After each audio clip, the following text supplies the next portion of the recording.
दिवाली के दिन Baahubali the internal war series का ट्रेलर गिराया गया और वो इतना खतरनाक गिराया गया कि पूरे के पूरे इंटरनेट के अंदर सीबीसी की बातें चल रही है और हर जगह ये ट्रेलर ही तुम्हें दिखाई देगा इंटरनेट के अंदर। और इसका एनिमेशन तुम पहचान नहीं पाओगे कि भैया ये इंडिया के अंदर बनाया गया, क्योंकि इस ट्रेलर के अंदर बहुत सारे मूवमेंट तुमको पॉज करके देखने पड़ेंगे, यानी ऐसी हिडन डिटेल्स है जिनको तुम पॉज करोगे जब भी वो तुम्हें दिखेगी। जैसे कि जब विशासुर इंद्र भगवान के ऊपर अटैक करता है तो तुम पॉज करके देखना, एक डीमन वाली इमेज दिखाई देती है उसके अटैक के अंदर। ऐसी बहुत सारी डिटेल इसके अंदर है, लेकिन यार ये बहुत गलत बात है। पहले महाअवतार नरसिम्हा आई, अब उसके बाद ये Baahubali the internal war part 1 आ गई, अब इसके बाद इसका सीक्वल भी बनेगा पार्ट 2। यानी कि तुम कर क्या रहे हो यार? अब वो लोग कहाँ कमेंट करेंगे जो कि पहले कहते थे कि इंडिया के अंदर तो एनिमेटेड सीरीज अच्छी बनती नहीं है, इंडिया का करने तो इंफ्रास्ट्रक्चर ही नहीं है। अब वो बेचारे कहाँ कमेंट करेंगे? अगर बात की जाए Baahubali the internal war part 1 की, तो स्टोरी वहीं से चालू होती है जहाँ से बाहुबली पार्ट 1 की एंड हुई थी, यानी कि जब कटप्पा ने बाहुबली को मारा था। और फिर अमरिंदर बाहुबली के मरने के बाद उसके आफ्टर लाइफ के अंदर उसके साथ क्या हुआ, यहाँ से स्टोरी कंटिन्यू होती है, जिसके अंदर हमें बताया जा रहा है कि विशासुर नाम का एक राक्षस बाहुबली को प्रोटेक्ट कर रहा है, वो भी किससे? इंद्र भगवान से। और इंद्र देव आए हैं बाहुबली को मारने के लिए, और उनकी लड़ाई के दौरान हमें बहुत सारी डिस्ट्रॉयड आर्किटेक्चरल चीजें भी दिखाई जाती है, जो कि त्रिपुरा के पार्ट थे, जो कि शिवजी ने डिस्ट्रॉय कर दिया था। और वो सारे के सारे पार्ट अब हमें पाताल लोक के अंदर दिखाई दे रहे हैं। और इसके अंदर सबसे मजेदार चीज है देवासुर संग्राम वाला कॉन्सेप्ट, यानी कि हमें और भी बहुत सारे डीमन असुर और बहुत सारे देवता भी दिखाई देंगे इसके अंदर। तो बात कर लेते हैं अब थ्योरीज की कि Baahubali the internal war part 1 के अंदर क्या क्या हो सकता है, क्या क्या पॉसिबिलिटीज हो सकती है। सबसे पहली बात तो इस ट्रेलर को देखने के बाद मेरे मन में कुछ क्वेश्चन आए थे। पहली बात तो कि अमरिंदर बाहुबली आफ्टर लाइफ के अंदर ना ही स्वर्ग गया है ना ही नर्क गया है, डायरेक्ट पाताल पहुंच गया। दूसरा कि इंद्रदेव अमरिंदर बाहुबली को मारने क्यों आए, और तीसरा कि विशासुर उसे देवराज इंद्र से बचा क्यों रहा है, और चौथा कि अमरिंदर शिवजी को प्रसन्न करने के लिए तांडव कर रहा है। तो उसके बाद वो रथ आता है और वो रथ के थ्रू कहाँ जा रहा है। पूरे के पूरे देवासुर संग्राम के अंदर अमरिंदर को इतनी ज्यादा वैल्यू क्यों दी जा रही है असुरों द्वारा और देवताओं द्वारा भी। तो अगर सबसे पहले बात की जाए कि अमरिंदर डायरेक्ट मरने के बाद ना ही नर्क गया और ना ही स्वर्ग गया, डायरेक्ट पाताल लोक कैसे पहुंच गया? तो इसका सीधा सीधा आंसर ये है कि पौराणिक मान्यताओं के अनुसार पाताल में ही नर्क को माना जाता है, यानी कि ब्रह्मांड के दक्षिण भाग में नर्क है, तो दोनों में से एक जगह के तो वो बहुत ही ज्यादा पास है। अब बात कर लेते हैं दूसरे और तीसरे क्वेश्चन की कि विशासुर अमरिंदर को क्यों बचा रहा है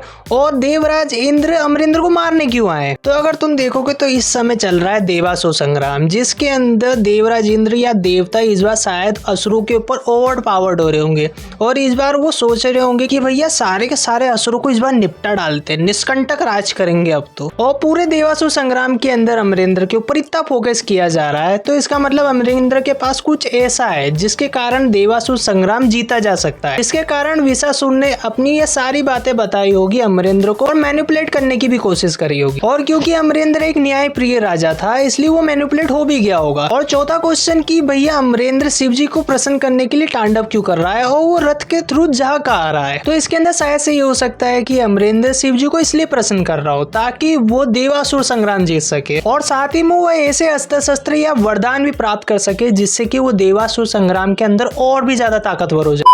तो देखो भैया ये सारी की सारी कल्पनाएं जो कि भैया हर एक व्यक्ति सोचता है, और अगर तुम्हारे मन में भी कुछ ऐसी कल्पनाएं हो यानी इससे रिलेटेड कुछ थ्योरीज तुम्हारे मन में हो तो नीचे कमेंट सेक्शन में बता दे। तो आज की वीडियो के लिए सिर्फ इतना ही, मिलते हैं अपनी नेक्स्ट वीडियो के अंदर। और अगर वीडियो अच्छी लगी हो तो वीडियो को लाइक कर देना, चैनल पर नहीं हो तो चैनल को सब्सक्राइब कर देना। तब तक के लिए गुड बाय।